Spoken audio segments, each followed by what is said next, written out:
राहुलजी, नागपुरात गेल्या सोमवारी जो हिंसाचार झाला त्या संबंधात काँग्रेसने एक फॅक्ट फाइंडिंग कमिटी शिष्टमंडळ गठन केलेलं आहे, ते आज येत आहे। काय उद्दिष्ट आहे या फॅक्ट फाइंडिंग कमिटीचं? नागपूर हे आता शांतताप्रिय शहर म्हणून प्रसिद्ध होतं। सर्वधर्म समभावाची भावना या शहरामध्ये नेहमीच राहिलेली आहे। मात्र एक दुर्दैवी प्रकार ज्या पद्धतीने नागपूर शहरामध्ये घडला की एका विशिष्ट समाजाला टार्गेट करत चिथावणी देत जो हिंसाचार ह्या शहरामध्ये घडला त्याची वस्तुस्थिती काय आहे।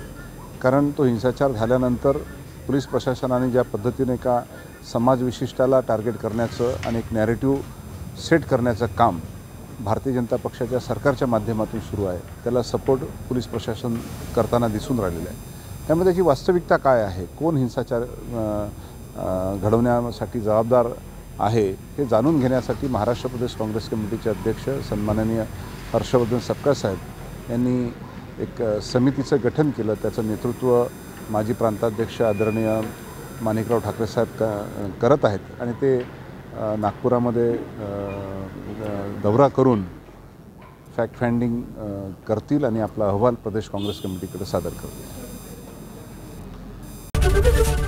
एबीपी माझा, उघडा डोळे बघा नीट।